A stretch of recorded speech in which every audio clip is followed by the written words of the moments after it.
El siguiente programa, Glosa, está bajo la realización de Producciones MAPEN y se transmite los domingos a las 10 de la mañana por el canal 47 de AME, por el 84 de TV Canal Sur y por el 50 de los sistemas de cables de provincias. Retransmisión los martes a las 7 de la noche por AME 47. Estamos en YouTube, donde esperamos nos otorgue un me gusta y te suscriba a nuestro canal. Producciones MAPEN presenta Glosa con J.M. Hidalgo. Saludos amigos. Es un placer para nosotros contar con la presencia del doctor Guido Gómez Mazara. Lo conocimos cuando fue invitado a la estación que nosotros dirigíamos, La Nota Diferente, al programa de nuestra amiga en común, la doctora Carmen Inver Brugal, en el matutino alternativo, recién llegado de Europa, no sé si venía de España, de Francia, no recuerdo. Era un joven extraordinario, con ideas muy progresistas que nos cautivó inmediatamente. Le vimos un perfil político fuera de serie frente a los viejos caudillos de entonces, que eran el doctor Balaguer, el profesor Juan Bosch y Peña Gómez. Bienvenido a nuestro programa en el día de hoy, Glosa. Gracias, hermano. Placer. Has estado viajando en los últimos tiempos al interior de la República Dominicana. ¿Cuál es tu apreciación de la situación que se vive en nuestro país en el día de hoy? Bueno, gracias por la invitación.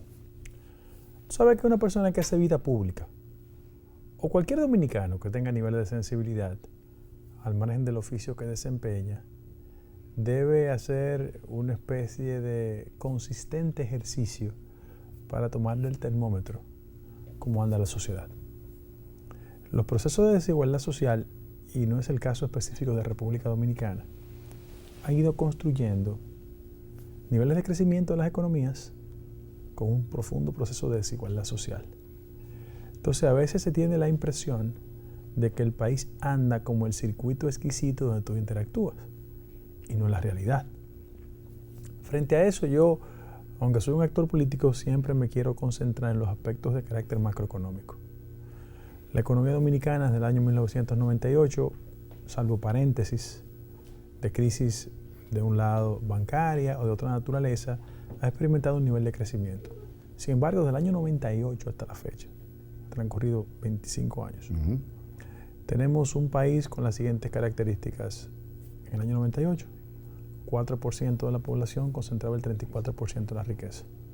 24 años después, hoy, la República Dominicana, tenemos un modelo de crecimiento económico que lo que ha hecho es profundizar los niveles de pobreza en el país. ¿Qué te quiero decir con esto? Que hay que hacer un esfuerzo por conocer el país más allá de los ámbitos urbanos para uno tomar conciencia del país que tenemos. Y por eso yo camino, independientemente de mis ajetreos de carácter partidario, porque los procesos de desigualdad social en el país son terribles. Y eso sí me llama la atención. Esa situación de esa desigualdad precisamente entre la macroeconomía y la microeconomía y el buen avance por arriba, pero por debajo una situación en que la gente está viviendo una gran inflación. ¿Podría el gobierno en los próximos 2 años que le quedan cambiar esa situación, esa realidad y que al final le pueda resultar positivo para las próximas elecciones? Lo primero es que yo pienso que el gran problema de la clase política es que se ha dejado seducir por las cifras macroeconómicas. Y cuando tú analizas la economía dominicana, después que la industria azucarera dejó de ser la columna vertebral de la economía dominicana, el modelo económico ha descansado en turismo, zona franca, remesas. Ahora, ¿qué ha pasado? Que en la actual coyuntura, un gobierno que fue tomado en el marco de una crisis sanitaria, COVID-19, y en segundo lugar, un conflicto de carácter internacional entre Ucrania y Rusia, que impacta el bolsillo y el estómago de la gente, tú tienes que ir a cuáles aspectos de la economía, cuando mejoran, se traducen en un sustancial mejoramiento del nivel de vida de la gente. Yo te hablo de cifras macroeconómicas como la siguiente. El último semestre del año nosotros crecimos 5.6%. El problema es que la inflación está en 9.8%. ¿Y qué pasa en cualquier economía donde el factor inflacionario supera el crecimiento? Hay desigualdad. En ese mismo orden. Y aunque yo reconozco y aplaudo la iniciativa del CONEP respecto al tema de un incremento del salario, el factor productividad respecto al salario se ha disparado en 20%. Se presume que cualquier ajuste tiene que ir en esa dirección. Si yo gano 10,000 pesos, 12,200 es mi incremento. Ahora, ¿dónde comienza el inconveniente? Pregúntale a los camarógrafos, los empleados que tú tienes. El último indicador que da el Banco Central respecto a los sectores que en la pirámide social son más pobres y menos ingresos, necesitan 26,000 pesos para cubrir la canasta básica. En un país donde el 75% del ingreso público y privado no llega a 40,000 pesos, hay un problema de dificultad estructural. Además, el salario se ha reducido su poder adquisitivo en un 10%. Yo solo recuerdo frases de políticos para que la gente sepa que una cosa es la discusión elemental respecto a los registros estadísticos en materia económica y otra es la realidad. Yo recuerdo a Juan Bosch que hablaba de las tres calientes. Yo recuerdo a Leonel Fernández en su retorno en el 2004, quién te subió el arroz, quién te subió los pollos, quién te subió la comida. Quizás esa frase, un poco primitiva, al margen de la reflexión inteligente, académica, intelectual. Y hasta populista también. Sí, pero revela cuál es el drama de la sociedad dominicana. ¿Por qué? Porque lo que se ha experimentado en América Latina y en el mundo también, yo acabo de llegar de Europa, por ejemplo. En Europa solo 2 gobiernos han podido retener el poder en el marco de un proceso inflacionario. Lo hizo Portugal y lo hizo Francia. Francia más para que Le Pen no pasara que votar por Macron. Pero hay una tendencia natural de que los electores en los marcos inflacionarios reaccionen contra quien gobierna, no importa quién gobierne. Frente a eso, el gobierno está tomando medidas inteligentes. Yo pienso que el Banco Central hace un esfuerzo de relaciones públicas económicas. Mira por qué. 2 aspectos positivos. La apreciación del peso. Sí. En la psique del dominicano, ¿cuándo la gente percibe que la economía anda bien? Cuando hay una relación peso-dólar de un nivel de estabilidad. El tipo del peso respecto al dólar se ha apreciado porque descendió de 57 a 53. Eso es una señal positiva. Porque es parte de otro componente. ¿Qué hace el Banco Central? Incrementa la tasa de interés diciéndole a la gente, mire, los capitales no se vayan de la República Dominicana, presérvense, porque de una forma u otra eso le va bien, le conviene y nos conviene a todos. Esos son elementos positivos. Ahora, ¿cuál es la parte inversa de esa moneda? Que una economía como la nuestra, donde el sector de zona franca juega un rol estelar, cuando tú aprecias el peso respecto al dólar, el tipo de cambio desciende. Y sector como el turismo, también, que es la columna vertebral de la actual coyuntura económica dominicana, se siente estremecido. ¿Qué te quiero decir? Que el gobierno ha tenido la buena intención de procurar colchones de carácter social, por ejemplo, 42,000 millones de pesos en política social. Eso se traduce de la siguiente manera. El dominicano que recibió un programa social el 16 de agosto del año 2020, el monto era de 800 pesos. Pero eran solo 835,000 que lo recibían. El gobierno lo ha incrementado a 1.4 y el monto ahora es de 1.600 pesos. Esas son acciones que sirven de muro de contención contra el proceso inflacionario. Sin embargo, eso no se reduce en una mejoría sustancial del nivel de vida de la gente. Entonces, el gobierno tiene el gran problema de cómo el ciudadano siente el cambio en el bolsillo y en el estómago.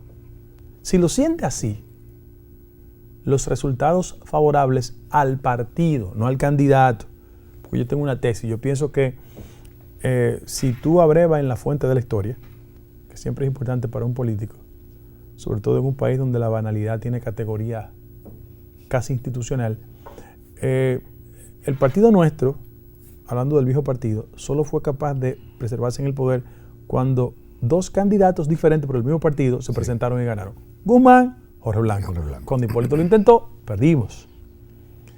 Y un partido como el nuestro, donde hay un nivel de desesperanza en la dirección media, en la base del partido por el tema del empleo, cuando tú combinas eso y estás consciente que en la pirámide social dominicana los sectores más afectados son los de abajo, donde el PRM es fuerte, yo soy de los que creen que hay que construir una nueva esperanza, empujar el cambio dentro del cambio. Ese es mi criterio, para ver cómo nos recomponemos en estos 2 años con resultados favorables desde el punto de vista electoral. El gobierno ha estado tomando una serie de préstamos, lo cual se ha criticado en la cantidad y en los proyectos en que se han invertido, pero también ha estado trabajando mucho lo de los fideicomisos. Fideicomisos que hay algunos que no logramos entender todavía. Por ejemplo, el de la policía. cómo funcionaría un fideicomiso en la Policía Nacional. No sé si tú tienes conocimiento de eso. El fideicomiso todavía de Pedernales, que está todavía, ¿cómo se llama esto? Presentándolo para ver quién lo acoge. Tampoco le veo una solución. Y sobre todo, el más criticado ha sido el de Punta Catalina. ¿Cómo tú ves esta situación de los fideicomisos? El problema de los fideicomisos es que se han utilizado para fórmulas no transparentes. Y nosotros decimos que el tema reputacional es importante cuando, sobre todo, las cosas se tratan de aspectos de finanzas públicas. A mí me llama la atención el de la policía. A todas luces me preocupa, entonces profundizo mi preocupación porque no encuentro mecanismo de explicación. En el caso de Punta Catalina, lo que se ha conocido, porque ese es un tema pendiente, está en los tribunales de la República. Pero la información que tenemos es que sobre la base del orden de los fideicomisos, la información fundamental es entre el fideicomisario y el fideicomitente. Exactamente. Entonces el ciudadano común no tiene acceso a las interioridades y a mí eso casi siempre me luce poco transparente. En un país donde la función pública, si quiere volver a construir un crédito en el ciudadano, tiene que ser lo suficientemente transparente. Porque tú no puedes ser transparente combatiendo la corrupción, que es bueno, que es importante, pero introduciendo componentes en zonas grises de la administración pública. Yo ahí estoy muy preocupado y ojalá el gobierno dominicano dé toda la información. Yo he visto a uno de los funcionarios que tiene que ver con todo el tema de las alianzas público-privadas, que el gobierno ha hecho un esfuerzo por el tema de las alianzas público-privadas como una forma de contener las políticas de endeudamiento, que fue el planteamiento original tuyo. Mira lo que pasa. ¿El país está en capacidad de endeudarse? Sí. ¿Cuáles son las preocupaciones del endeudamiento? ¿Cómo afecta el funcionamiento de la economía? Mira por qué. Al 17 de agosto del año 2020, la República Dominicana, incorporando el pago de las amortizaciones, debía 40.444 millones de dólares. En 2 años se ha disparado a 51.000 millones de dólares. ¿Qué significa eso? Que la actual administración ha disparado 28% el tema del endeudamiento, que era un discurso crítico a la pasada administración. Lo recordamos. El problema es que los políticos a veces subestimamos la inteligencia de la gente. Tu discurso no puede cambiar porque tú estás en el gobierno. Porque la coherencia es lo que genera respetabilidad y favor electoral. A tal punto de que yo cojo un lápiz y digo, de los organismos de recaudación del Estado, cada vez que ingresa 100 pesos, hay 24 que están dedicados al tema de la amortización de la deuda. Eso es una gran dificultad operativa para el país. Y yo, cuando se me presentó la alternativa de que la alianza público-privada era una forma de contener las políticas de endeudamiento, yo dije, sí, pero hay que acompañarlas de un proceso tan transparente que el ciudadano sienta que no le está metiendo gato por liebre. Y frente a eso, yo, si bien es cierto, estoy preocupado por el tema del endeudamiento, también me preocupa fundamentalmente el tema de los fideicomisos. El tema de la participación privada. Yo no tengo problema con la participación privada. Yo lo que tengo problema es con utilizar el fideicomiso como una fórmula gris de no transparentar ese tipo de relación con el Estado. Perfecto. Vamos a hacer la primera pausa con Guido Gómez Mazara en nuestro programa Glosa y cuando retornemos vamos a hablar un poquitito de lo interno en el Partido Revolucionario Moderno.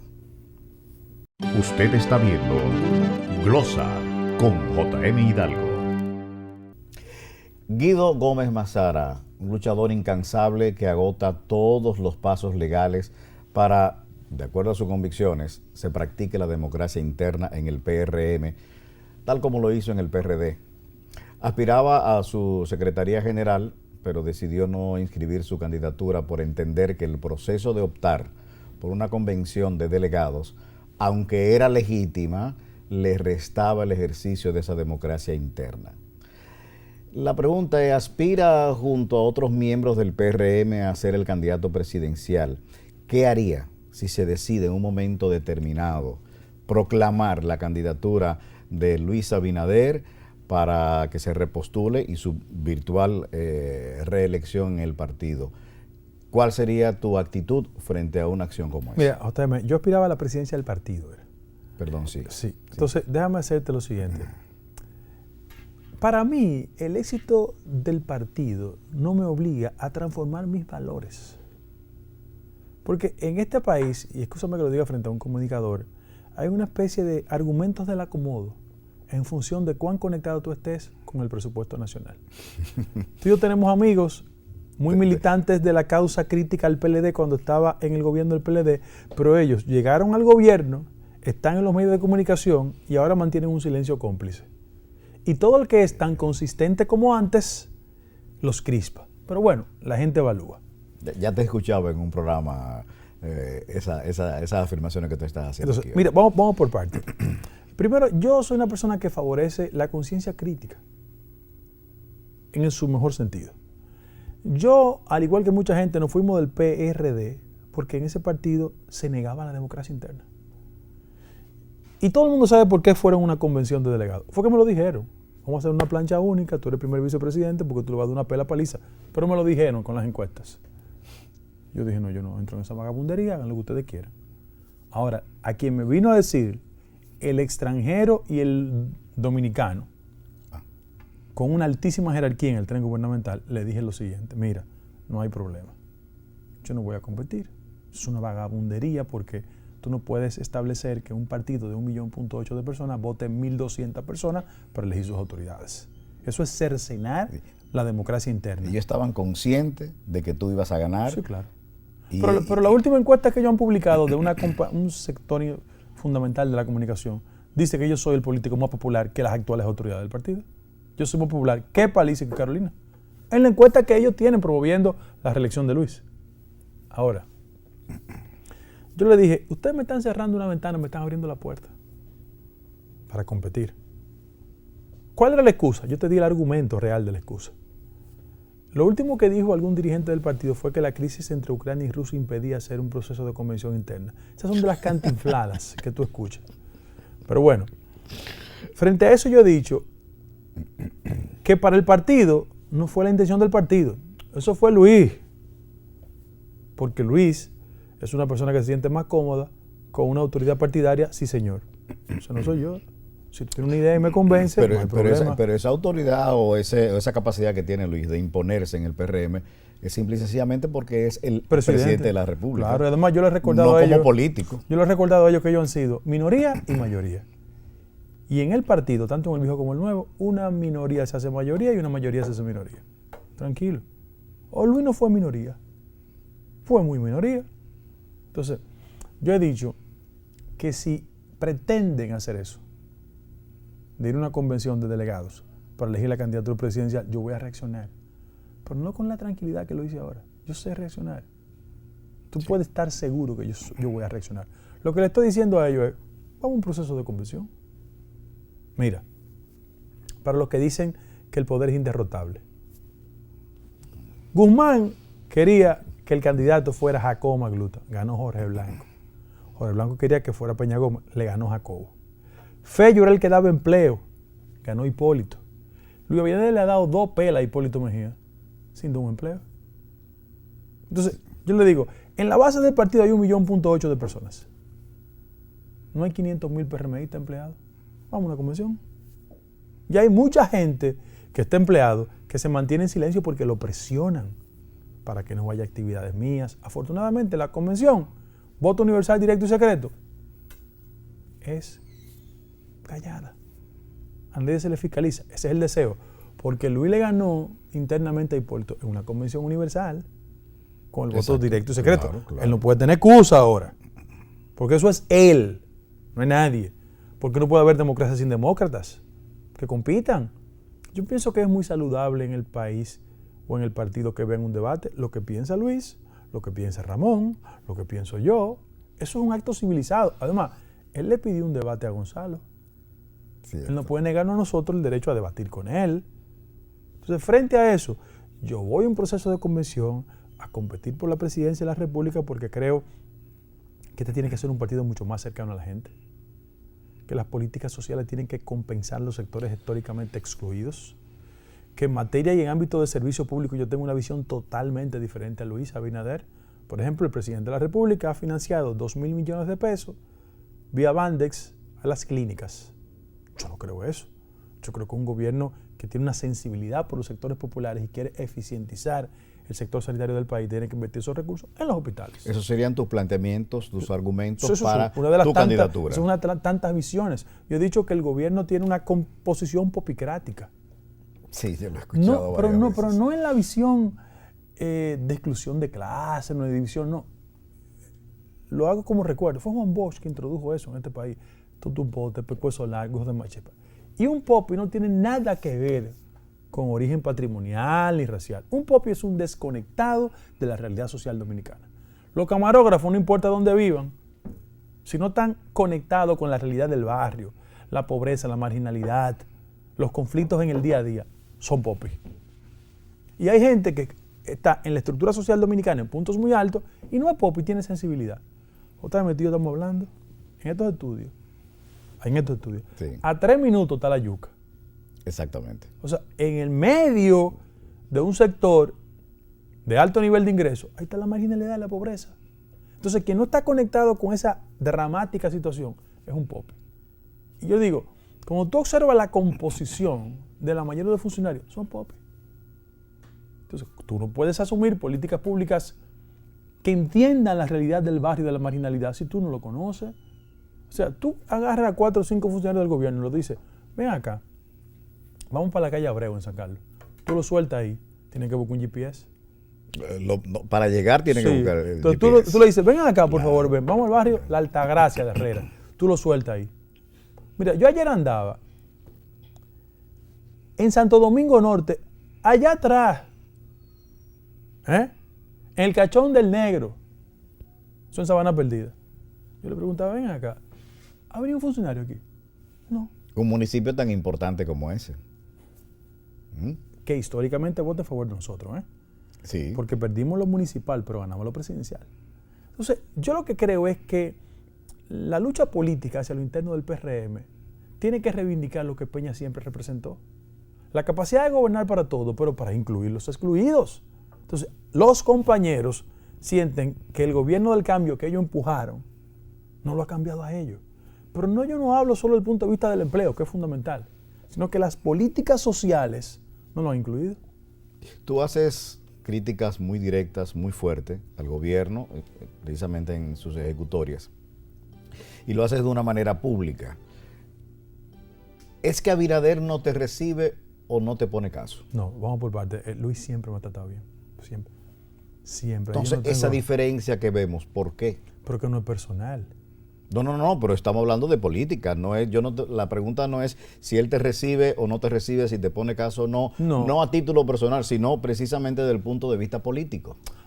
Lo que pasa es que un partido como el nuestro, en la historia y la tradición partidaria, un partido policlasista tiene múltiples visiones. O sea, Peña y Jacobo no pensaban igual. Jorge Blanco y Belice Pérez no pensaban igual. Lo que yo propugno es una capacidad de cohabitar. Mira cuál es el problema. Quienes vienen de experiencia del sector privado y hacen política, llegan al gobierno, la única concepción que tienen es el carácter subalterno de los colaboradores. Entonces ellos le dan órdenes, no conversan entre iguales. Y yo siento que hay un acento en el gobierno en esa dirección. Obedezca pura y simplemente. Pero en el siglo XXI tú no puedes gestionar la función pública con ese criterio. Cuando tú las has hecho estas críticas a Abinader como presidente, desde el punto de vista político, ¿cuál es su reacción? Me recuerda a Rubén Blades. Explícame. Tú eres mayor que yo, pero uno de los álbumes que transformó la música, salsa, yo soy salsero, Sí. fue Plástico. Sí, claro. Son gente de rostros de poliéster que escuchan sin oír y miran sin ver. Ya. ¿Me entendiste, no? Claro. Hay gente que te escucha y no oye. Eso es muy grave, sobre todo para un político. Sobre todo, para cualquier sobre profesional. sobre todo porque están estructurados en una noción muy cerrada sobre el tema de la realidad social dominicana. Esa realidad social dominicana, aparte del punto de vista económico, esa realidad social dominicana que estamos viviendo ahora con la presencia de inmigrantes haitianos, ¿cómo tú evalúas que el gobierno ha estado trabajando en ese sentido? Mira, yo creo que con el tema de la migración, yo no le quiero poner apellido. El problema es que la altísima presencia de haitianos te pone a reaccionar inmediatamente alrededor de un país. Si fuesen los suecos, que tuviesen una mayor presencia en República Dominicana, tú reaccionarías en esa dirección. Pero fíjate que yo soy una persona que quiere ser lo suficientemente equilibrado en esa dirección. No le quiero poner apellido. Claro, asumo y reconozco que el mayor flujo de migrantes ilegales en la República Dominicana son los haitianos. Mira cuál ha sido el problema. En primer lugar, históricamente, las políticas migratorias han sido irresponsables. Oye, subrayo, irresponsables. Aquí no se ha diseñado una política de Estado seria, coherente en materia de migración. En primer lugar. Segundo lugar, todos los partidos políticos que han gobernado en los últimos 35 años tienen una cuota de responsabilidad por no asumir desde el punto de vista de la legalidad migratoria el tema. En ese mismo orden, nosotros como Estado no podemos seguir cargando con una situación de carácter de las finanzas públicas con el tema del hermano país. Si los que estuvieran de aquel lado fueran de Taiwán, yo digo lo mismo, vamos a las finanzas públicas. En los últimos 3 años, el gobierno dominicano o los gobiernos dominicanos han gastado 10,000 millones de pesos en el tema de las parturientas extranjeras. Entre el 17 y el 20, la relación era 80-20, es decir, 80 nacionales dominicanas, 20 haitianas. ¿Sabes cómo se ha transformado? 65-35. No. Frente a eso, es un tema de finanzas públicas que para nosotros como país pobre, abro paréntesis, la inversión que hace en América Latina en el sector salud es 5% del PIB, en el sector salud. Aquí era 1.9 cuando llegamos, 2.3 ahora. O sea, tú estás generando un problema que va más allá de la finanza pura y simple. ¿Tú sabes por qué? Porque tú le estás diciendo a un sistema que es deficiente, incorporen la mayor cantidad de nuestros migrantes ilegales y financienlo.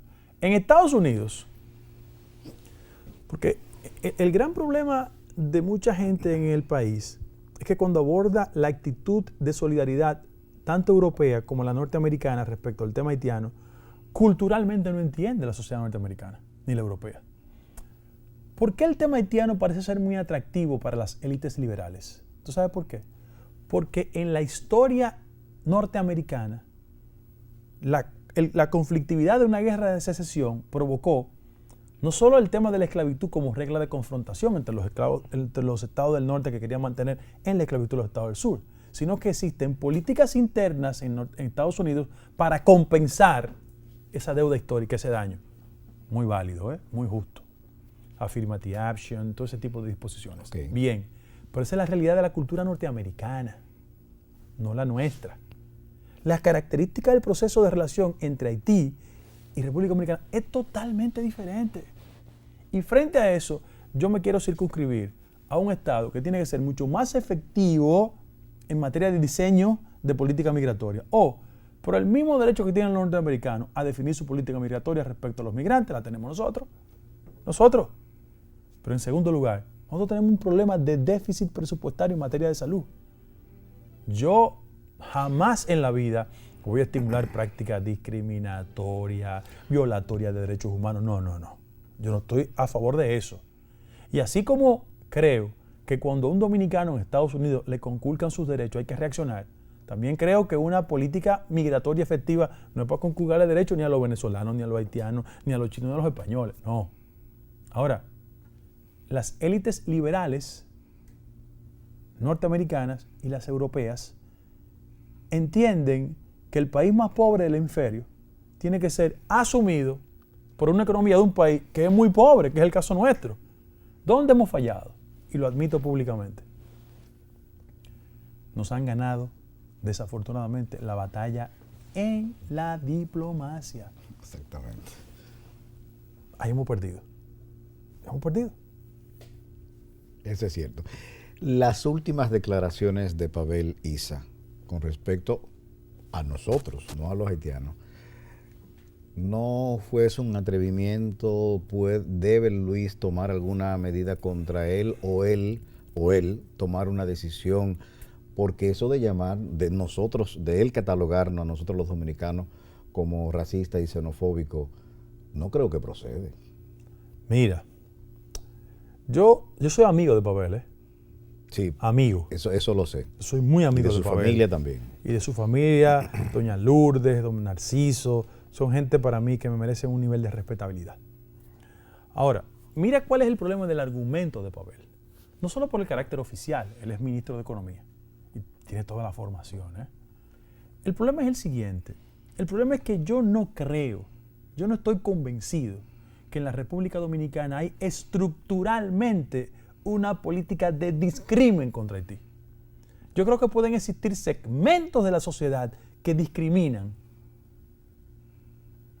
Yo te pongo un ejemplo al margen del tema haitiano. Aquí hay una discriminación de carácter laboral. Si cualquier muchacho de sectores donde hay conflicto social solicitan para un empleo, si viene de Gualeguay y Chubita, te lo rechazan. Es un modelo de discriminación. Ahora, eso no significa que en la estructura de la sociedad dominicana hay una política definida sobre el tema contrario a Haití. Nosotros, en términos de finanzas públicas, hemos sido solidarios con el pueblo haitiano. Lo digo con mucha responsabilidad. Ahora, yo no creo que en la estructura, que en el sesgo de la gran discusión intelectual respecto al tema haitiano, hay una pauta oficial en la dirección de discriminar al pueblo haitiano. Yo no creo eso.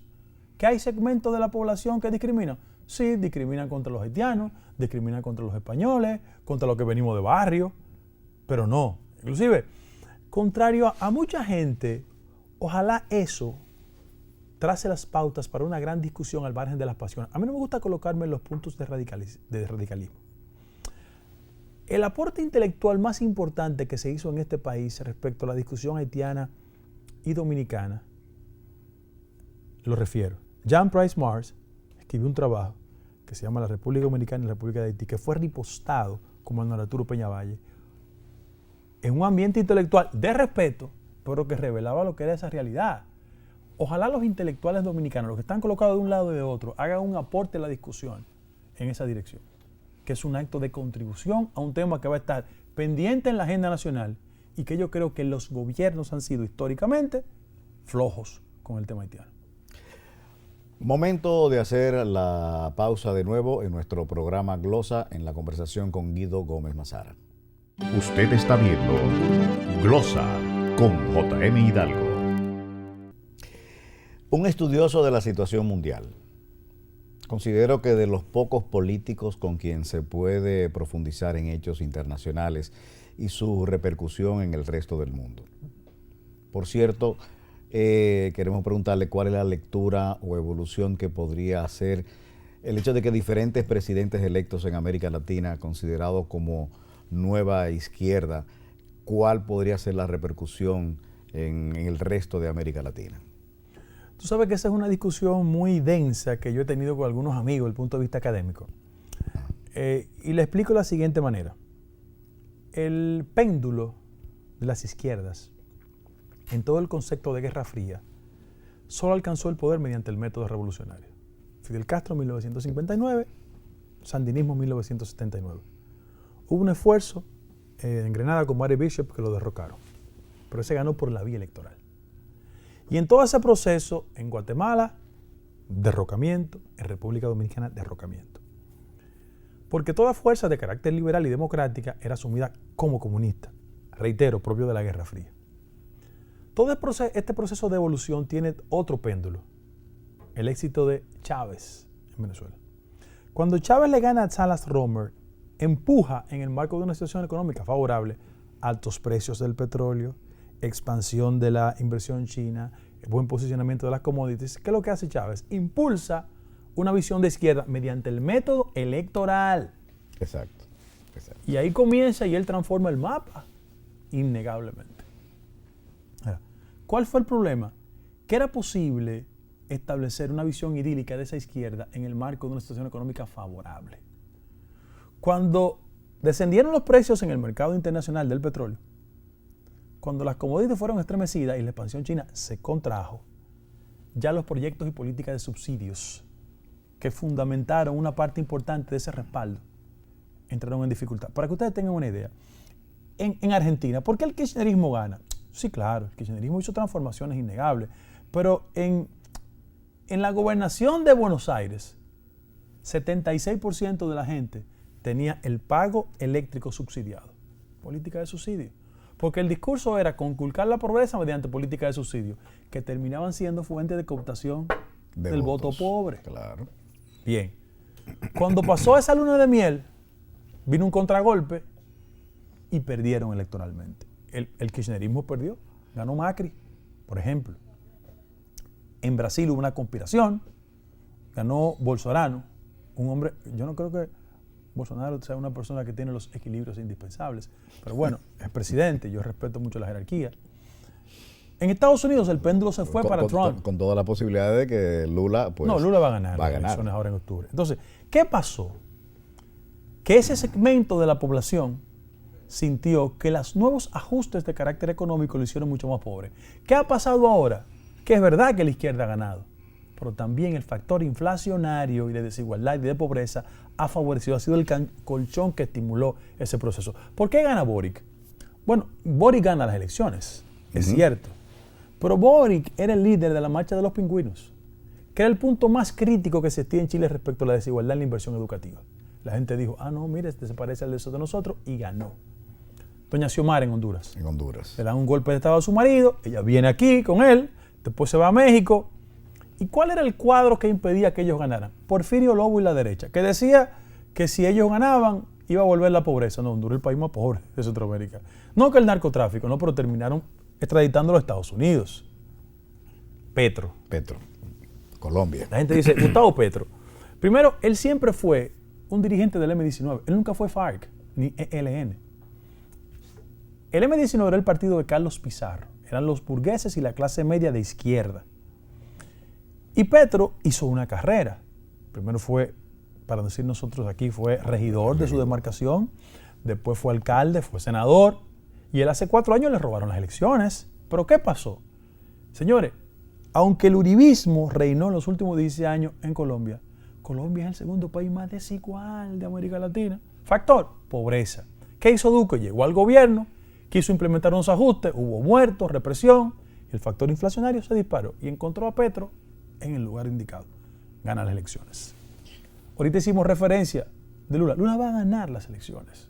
Ahora, este nuevo péndulo de éxito de las izquierdas es el resultado, en gran medida, de que el factor inflacionario ha empujado la posibilidad de su éxito. Y ahí están los hechos. Ojo, yo no confundo la visión de izquierda de los exponentes del siglo XVIII que todavía gobiernan, como Maduro o como lamentablemente Ortega, o lo que pasa en Cuba, que son locuras impropias del siglo XXI, con los otros proyectos de izquierda. Por eso se le llama nuevo. Sí, porque de la izquierda, porque no es lo mismo Pepe Mujica, que es izquierda en Uruguay, por el amor de Dios, que Maduro. ¿Me entiendes? Siendo el más reciente caso el de Petro, ¿cómo ves Colombia y Petro? No, Colombia va bien. Mira por qué. En primer lugar, el uribismo, en aras de ser el combatiente por excelencia de los grupos de izquierda, incurrió en prácticas desgarradoras, el paramilitarismo, por ejemplo. Y Colombia es un país digno de respeto porque tiene 50 años lidiando entre guerrilla, narcotráfico y paramilitarismo. Cuando tú ves las designaciones que ha hecho Petro, es gente que viene de una experiencia económica con formación. Inclusive el sector empresarial hasta ha aplaudido. El ministro de Hacienda, el de Economía. Y es una persona que puede apostar al factor pendiente en Colombia, la paz. Porque él tiene vínculos con esos sectores que van a garantizar un retorno al ritmo de la paz en Colombia. Y Colombia va a ir bien, no hay ningún tipo de problemas. Él ha resuelto un problema de orden práctico, abrió ya la frontera con Venezuela, su país más cercano. Y en el marco de la actual situación, yo no sé cuántos brujos tiene Maduro, pero la situación le ha ido ayudando. Un mejor posicionamiento de los precios en los mercados internacionales del petróleo, una postura mucho más flexible del Departamento de Estado norteamericano con respecto al caso de Venezuela. Venezuela sigue siendo un país autoritario, donde se persigue y se reprime a los disidentes. Yo no estoy de acuerdo bajo ninguna circunstancia con eso. El otro caso es Bolivia, donde si bien es cierto, la izquierda mantuvo el poder, por la situación económica hay dificultades. Evo sigue siendo el líder histórico de ese partido, pero tienen un presidente. El próximo compromiso en América Latina va a ser Brasil. Lula debe ganar sin problemas, porque el factor inflacionario está pendiente en Brasil, sobre todas las cosas porque las políticas de persecución que le hicieron a Lula fueron bestiales. Sí. Y sobre todas las cosas porque la derecha, más hacia la derecha, que representa el actual presidente, no ha traducido en una incorporación de los sectores históricamente excluidos. Entre los valores que tiene la gestión de Lula fue la transformación de las favelas, la inserción de los pobres en la actividad económica y fundamentalmente colocar la economía brasileña en un punto significativo. Es decir, la nostalgia del brasileño por un mejor nivel de vida va a conducir a la victoria de Lula, sin lugar a dudas. Me recuerda precisamente esta situación de Lula con las favelas, lo que está ocurriendo precisamente en El Salvador con Bukele. ¿Cuál es tu apreciación? Pero Bukele no es izquierda, ¿eh? No es izquierda, no, pero quiero que me analices la implementación de su forma de gobierno en este país, porque la verdad es que ha dado... Ultra popular. Pero déjame hacerte una historia breve de Bukele. Bukele fue el candidato del Farabundo Martí de Liberación Nacional. Él fue y llegó a la alcaldía por un partido de izquierda. En El Salvador ha habido una confrontación en los últimos 50 años. Arena y FMLN. El FMLN lo lleva a la alcaldía.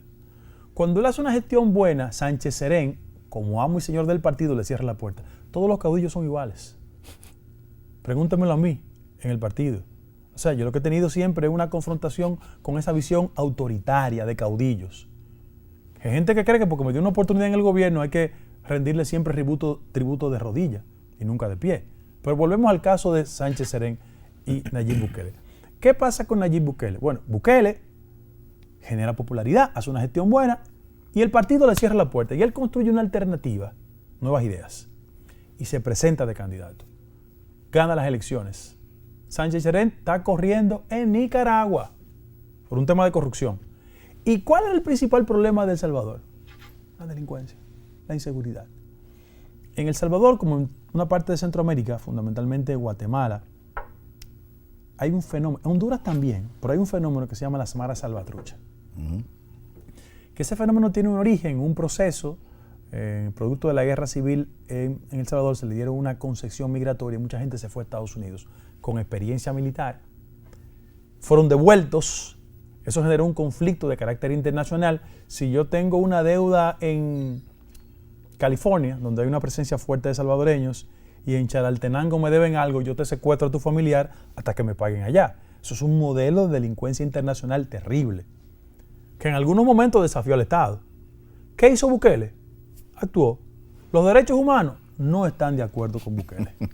Pero ¿qué pasa? La población salvadoreña está muy satisfecha porque él le ha devuelto el nivel de tranquilidad. No estoy diciendo ni aplaudiendo que la mano dura sea la solución.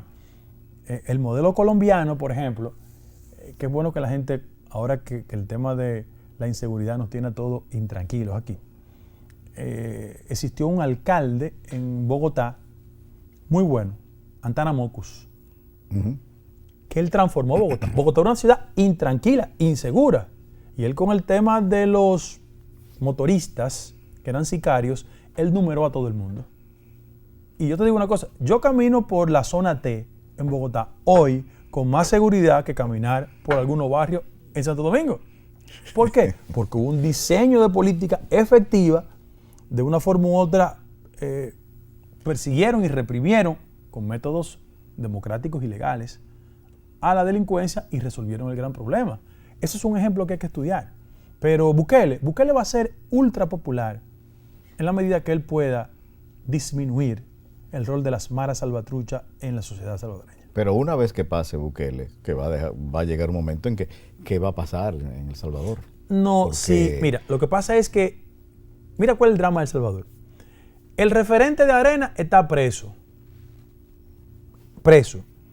El del Farabundo Martí Liberación Nacional está corriendo. Sánchez Serén está en Nicaragua, se mandó a correr en Nicaragua. Entonces, Partido Nuevas Ideas, cuando se agote, va a presentar un candidato con posibilidades, o si de la sociedad civil o de los sectores democráticos se construye una alternativa. Pero hasta ahora, nada es eterno en la vida. Pero la figura de mayor ascendiente y con mayor penetración en la sociedad salvadoreña es Nayib Bukele. Para caer aquí en nuestro territorio, ¿cómo valoras el trabajo de la reforma policial? Como ejercicio intelectual y académico es bueno, pero en la realidad innecesario. Yo pienso que la reforma policial había que empujarla, colocarla en los rieles de la legalidad. Pues la gente sigue insegura en la calle. Claro, tú no puedes cambiar de un día para otro. Pero ponte a pensar que tú le dices a la gente, recójase, porque en la calle te pueden atracar o robar. Pero ahora, esta semana, al senador Díaz Filpo y a su esposa. Fue en su casa. Le digo, ¿dónde tú vas? Yo fui a verlo, ¿eh? Ajá. De paso, unos venezolanos. Wow. Él me confesó de que el timbre de voz y los términos eran venezolanos. No estoy diciendo que los venezolanos todos cometen ese hecho. No, pero es contrario. bueno que tú lo digas, sobre todo bajo un testimonio de él, porque la gente, todo el mundo pensó que eran haitianos. No, venezolanos. Ok. Y lo van a detener, porque están ya identificados, inclusive. Pero, óyete, andamos inseguros. Es un fenómeno de pobreza y de desigualdad, la inseguridad. En los países nórdicos nadie lo atraca y lo asalta porque la distribución de la riqueza es mucho más justa. Pero aquí tenemos que asumir con más responsabilidad el tema de la inseguridad, ¿eh? Porque a los dominicanos hay que devolverle el derecho a andar tranquilo por las calles. Y eso no lo tenemos, lamentablemente. Hazlo como ejercicio. Yo no sé cuáles son las edades de tus hijos, pero si viven contigo, si están a altas horas fuera, yo en mi casa tengo una crisis con la esposa mía. Yo tengo una hija de 24 años, comienza a llamarla. Llámala. Pero esa mujer es adulta, no llámala, que yo me pongo... Porque tampoco los muchachos jóvenes ahora quieren que tú lo mandes con un chofer. No quieren. Tienen su carro y quieren andar solos. Entonces, hay un tema real, que es el tema de la inseguridad. Cuando tú sientes un motorista, la mayoría trabajan, pero te cambia el temperamento cuando lo sientes cerca de ti porque puede pasar cualquier cosa. Hasta un uniformado ya a nosotros nos da temor. Bueno, vamos a hacer la última pausa en nuestro programa y retornamos con Guido. Usted está viendo Glosa con J.M. Hidalgo. En el pasado reciente, cuando militaba en el PRD, partido que fue líder de la oposición por décadas y que obtuvo el poder en 3 periodos, a pesar de recurrir hasta los tribunales, no pudo vencer la imposición de la candidatura de Miguel Vargas Maldonado en el PRD. Hoy en día parece estar sucediendo lo mismo en el PRM. 2 preguntas. ¿No se siente Guido Gómez Mazara como un rebelde sin causa o como un resentido político ante tantos conflictos en sus partidos?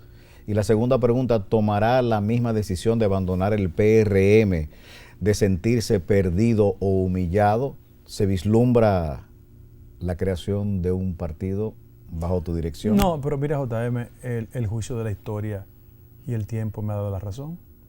Miguel Vargas no vale una guayaba podrida en esta sociedad. Cada vez que lo miden es 1% que tiene. Ahora, cuando me miden a mí, aparezco entre las 10 figuras más populares. O sea, el que tenía la razón era yo. 1. En segundo lugar, nosotros construimos el PRM para marcar la diferencia con el viejo partido. Ahora, si en el PRM hay gente que se quiere parecer a Miguel Vargas 2.0, yo voy a hacer lo mismo. Yo soy un hombre coherente. Y lo bueno mío es que yo no vivo del Estado. Esa es mi ventaja. Mi mujer no vive del Estado, mi mamá no vive del Estado, mis hijos no viven del Estado. Actividad privada. En el caso de la construcción de un partido nuevo, no yo voy a dar la batalla en el PRM. Un partido democrático, plural y participativo. Los partidos no tienen dueños. Es la gente la que determina las características del liderazgo. Ahora, cuando a mí me han medido en los partidos, la mayoría de abajo está conmigo. Ahí están. O sea, gánenme en un proceso de convención, no me lo pueden ganar. No se atreven ni a hacerlo. No se tendría a hacerlo. Entonces, ese es el problema. Mi cabeza no se la entrego a nadie. Yo tengo una relación de amistad con Luis. Cuando tengo que decirle 2 cosas, yo nunca ando buscando, yo nunca voy a oficina pública a buscar nada, no se me ha perdido nada. Cuando él me ha llamado, yo le he dicho lo que pienso. Cuando él, vamos a juntarnos, nos juntamos, le digo lo que tengo que decirle. Ya. Hermano, todo pasa y todo queda. O sea, él va a dejar de ser presidente un día. Claro, Tranquilo. claro. Y que se vean en el espejo a los compañeros del gobierno de todos los pellizcos que dieron los PLDistas. Están escondidos, no pueden ir al restaurante. Que se vean en ese espejo. Preso. Sí. Bueno. Precisamente hablando de este caso de corrupción, ¿en verdad considera que la justicia es independiente? Mira, se tiene una confusión y no se distingue entre el Ministerio Público y los jueces. La cabeza del Ministerio Público es independiente. Yo creo en la independencia de doña Miriam, doña Jenny y el magistrado Camacho. Ahora en septiembre hay una gran oportunidad porque van a renovar, porque cumplen 4 años, todos los titulares. Y es una oportunidad para institucionalmente sustituirlos. Exacto. ¿Cuál es el inconveniente? Que todavía hay segmentos del sector justicia donde están permeados por los factores de la política dominicana. Los políticos tradicionales de este país nunca quieren dejar a la libre a la justicia. Cuando Balaguer fue derrotado en el 78, procuró tener el control del Senado para que a su vez la justicia estuviese en su bolsillo. Y el pacto de Miguel Vargas y Leonel Fernández, el de la llamada corbatas azules, fue para establecer cuotas en la justicia. Es decir, los políticos no quieren renunciar a eso, porque se sienten mucho más cómodos cuando controlan la justicia, y eso es malo, eso no es bueno. Ese encuentro fortuito de Luis Abinader y Danilo Medina en la funeraria, en el sepelio de la madre de Temístocles Montaz, la percepción que hay es de que allí hubo un cierto acuerdo y que a los 2 o 3 días, pues el hermano de Danilo sale con arresto domiciliario, sale de la cárcel para tener arresto domiciliario. ¿En verdad puede haber existido algún tipo de convenio? Porque muchos manipularon eso diciendo que Luis Abinader estaba tratando de buscar que Danilo, que el PLD no apoyara a Leonel por ser el principal contrincante de la oposición y entonces poder trabajar la situación. Y yo te hice una referencia de una canción de Rubén Blades ahorita, ¿verdad? Te voy a hacer otra de unos versos musicalizados de Martí, que Milanés lo hizo famosísimo. Decía que el que se presta para peón del veneno es doble tonto y no quiero ser bailarín de su fiesta.